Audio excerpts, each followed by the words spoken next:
The massive Zarkonian warship emerged from hyperspace above Earth's orbit. Commander Zircon stood on the bridge, his forearms crossed over his chest. He looked down at the blue planet with contempt. The Galactic Council had labeled humans as a Class II species, primitive, weak, barely worth notice. "Sir, the humans are sending messages," said his communication officer. "Ignore them," Zircon ordered. "Begin the harvest. Take their water, their minerals. They cannot stop us." Below on Earth, General Sarah Chun watched the alien ship on her screen. She turned to her team in the underground bunker. "They're not responding to our messages." "General, they're deploying extraction vessels," reported Captain Min Jun. "They're heading for the Pacific Ocean." Sarah's jaw tightened. "Send the warning one more time. Tell them this is their last chance." The message went up. The aliens ignored it. "Very well," Sarah said quietly. "Launch Project Thunder." From hidden silos across the globe, humanity's secret weapons rose. Not nuclear missiles, something far more dangerous. Humanity had been preparing for this day for 50 years, ever since they'd discovered alien signals. They'd studied, learned, and built. The Zarkonians detected the launches too late. Zircon watched in confusion as the small projectiles approached. "Those primitive rockets?" "Our shields will." The first missile hit. It didn't explode. Instead, it released a pulse that spread across the ship's hull. Every system started failing. The proud warship began to drift, powerless. "What is this?" Zircon roared. "Sir, it's a quantum virus. It's rewriting our computer codes.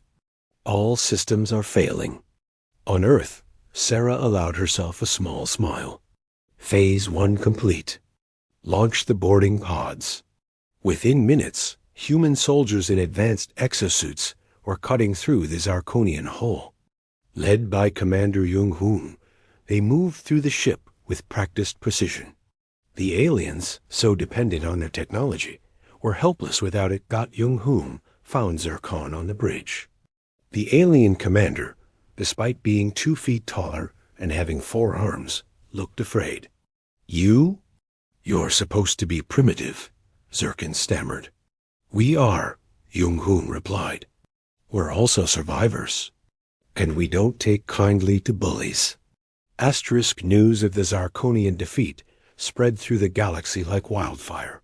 In the Great Council chamber on Nexus Prime, representatives from 100 species gathered in emergency session. "Impossible," shouted Ambassador Vexthan of the Scorid Empire. "The Zarkonians have the most advanced fleet in the Outer Rim. How could humans defeat them?" High Counselor Zex reviewed the data on her holographic display. The humans used something called asymmetric warfare. They didn't fight the Zarkonian technology. They disabled it.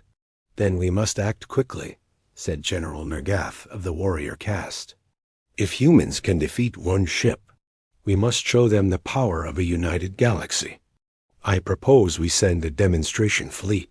Zex hesitated. Something bothered her about the human victory. It had been too easy, too well planned. "Perhaps we should try diplomacy first." "No," Nergath interrupted. "We cannot show weakness. 20 ships will go to Earth. They will surrender or be destroyed." The vote was cast. The decision was made on Earth. The captured Zarkonian ship had been moved to a secret facility in Nevada. Dr. Seo Yeon Kim led the research team studying the alien technology. General Chun, Seo Yeon reported over secure communication. "We've cracked their FTL drive. We can track any ship coming through hyperspace now." Sarah stood in the command center, surrounded by screens. "How long until we can build our own? With the alien ship as a template?" 6 months, maybe less." "You have 3 months. Something tells me we're going to need them." Captain Min Jun entered the room. "General, our deep space sensors are picking up something." multiple hyperspace signatures. Sarah looked at the data. 20 ships. So they want to escalate. She turned to her staff. Send the message to all Earth forces. Activate Protocol 7. Across Earth, humanity prepared? Not with fear, but with determination.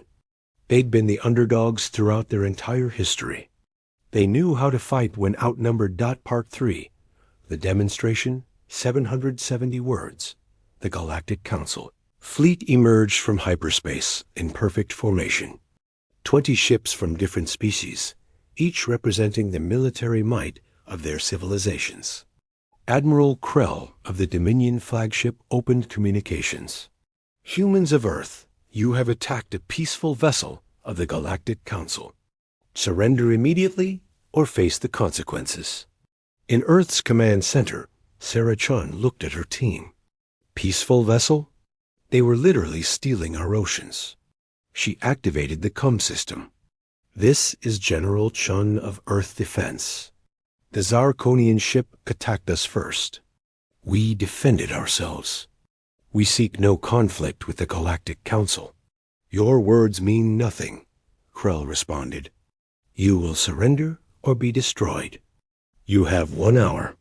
The channel closed. Jung-hoon looked at Sarah. They really don't know anything about humans, do they? No, Sarah replied. They don't. Execute swarm protocol. From Earth's surface, from the moon, from hidden satellites, thousands of objects launched. Not weapons, not yet. They were drones, each no bigger than a basketball. The Council fleet detected them, but dismissed them as primitive technology. That was their second mistake. The drones didn't attack.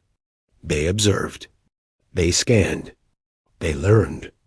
Every frequency, every shield modulation, every weapon system was analyzed and transmitted back to Earth. Admiral Krell grew impatient. The hour is nearly up. Prepare to fire warning shots. Sir, his tactical officer interrupted. The human drones are doing something. Suddenly, every drone activated. They didn't fire weapons. Instead, they projected holograms. Thousands of fake Earth ships appeared on every sensor surrounding the Council fleet. It was an illusion, but the alien sensors couldn't tell the difference. We're surrounded. Someone shouted. Impossible. Scan for real ships. But the drones were also broadcasting interference. The Council fleet was blind, unable to distinguish real from fake. Then the real Earth ships appeared. Just 3 of them, using stolen Zarkonian stealth technology. They fired MP torpedoes, carefully calibrated from the drone scans.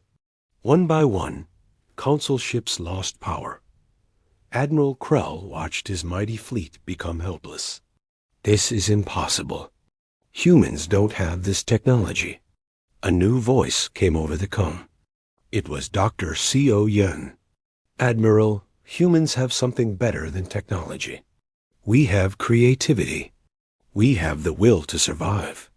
And we learn very, very fast. High Counselor Zex stood before the emergency assembly. The entire Council fleet was being towed back to Earth by human ships. Not destroyed, just disabled and captured. It was humiliation on a galactic scale. We must destroy Earth. General Murgath raged. Send the entire fleet. Send everything. And then what? Zex asked calmly. Have you read the full report? Humans disabled 40 ships without killing a single Council soldier. They could have destroyed everyone. They chose not to. They're weak. No, they're sending a message. Zex activated a hologram. This is Earth's history. Look at it. Really look at it. The hologram showed Earth's past. Wars, disasters, plagues. Humanity surviving against impossible odds. Rising from nuclear war. Rebuilding from climate catastrophe. Uniting despite differences. They've been fighting for survival since they evolved, Zex continued. Every challenge made them stronger. And now look at this. New data appeared. In 50 years since detecting our signals, they've prepared. They studied our languages from intercepted transmissions. They reverse-engineered our technology from crashed probes. They united their entire planet for the first time in their history. Ambassador Vex then spoke up. What are you saying? I'm saying we've made a terrible mistake.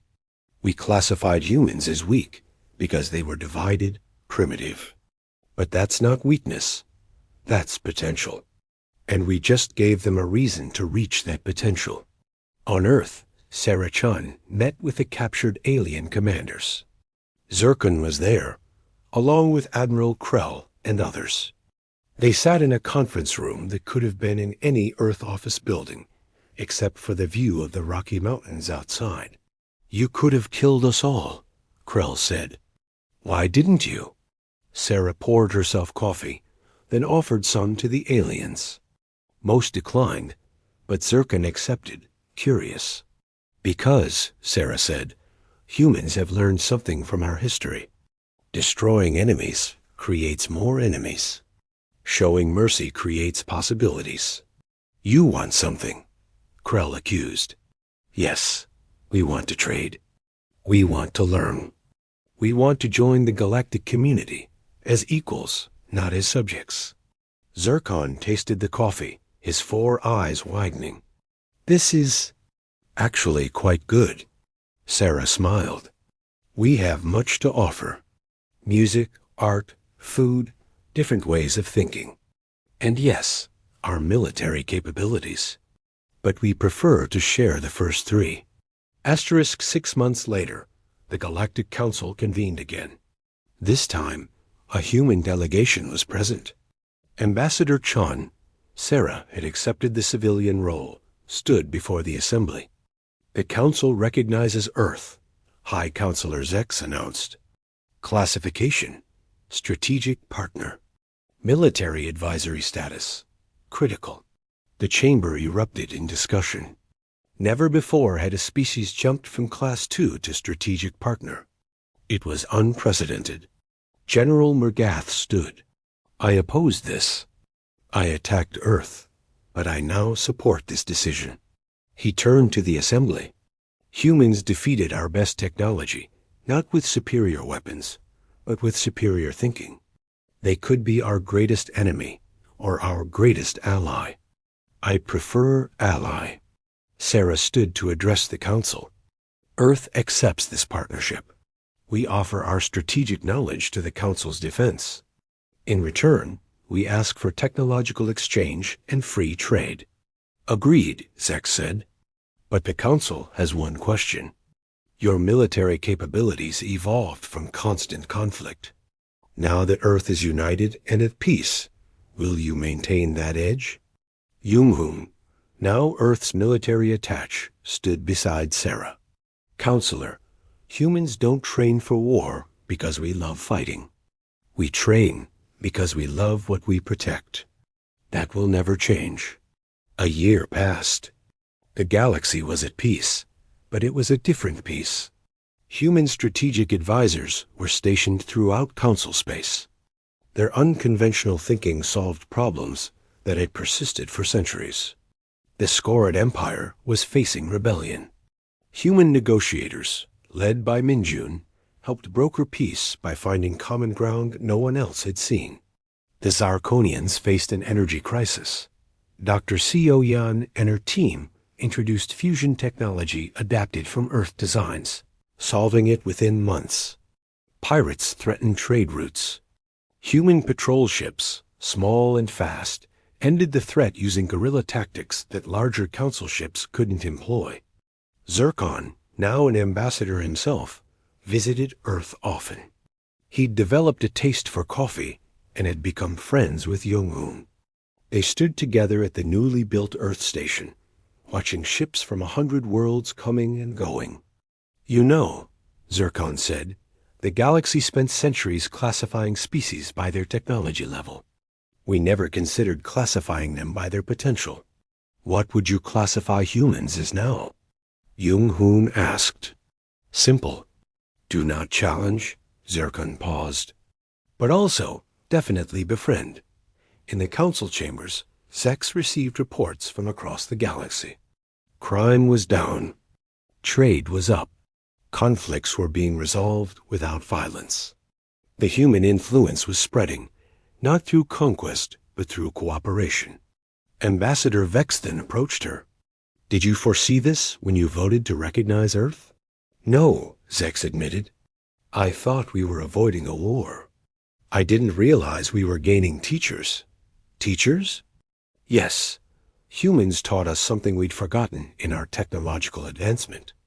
They taught us that the greatest strength isn't in weapons or shields. It's in adaptation, creativity, and the will to protect what matters. Back on Earth, Sarah Chun stood in her garden, finally retired from military service. Her granddaughter played nearby, wearing a toy spacesuit. Grandma, will aliens ever attack Earth again? Sarah smiled. I don't think so, sweetheart. Why not? Because the galaxy learned an important lesson. When you challenge humanity, you don't face our weapons. You face our spirit. And that's something no technology can defeat. The little girl nodded seriously, then went back to playing. She was pretending to be an explorer, making friends with imaginary aliens. Sarah watched her and thought about the future.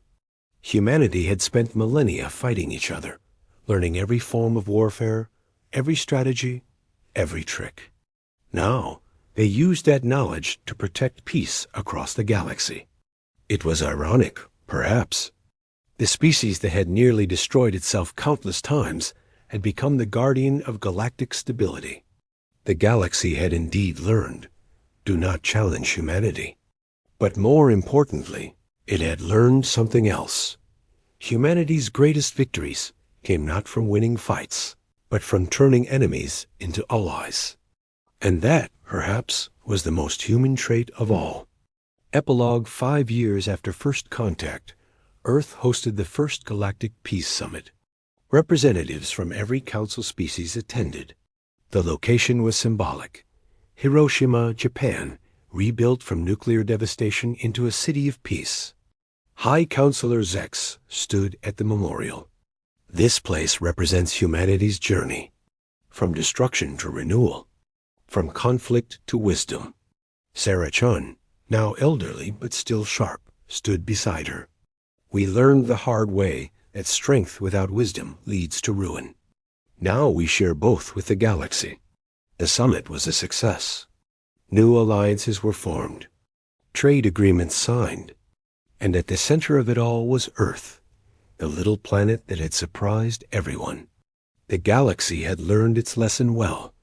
Do not challenge humanity. But humanity had taught an even better lesson. Together, we are stronger. Asterisk.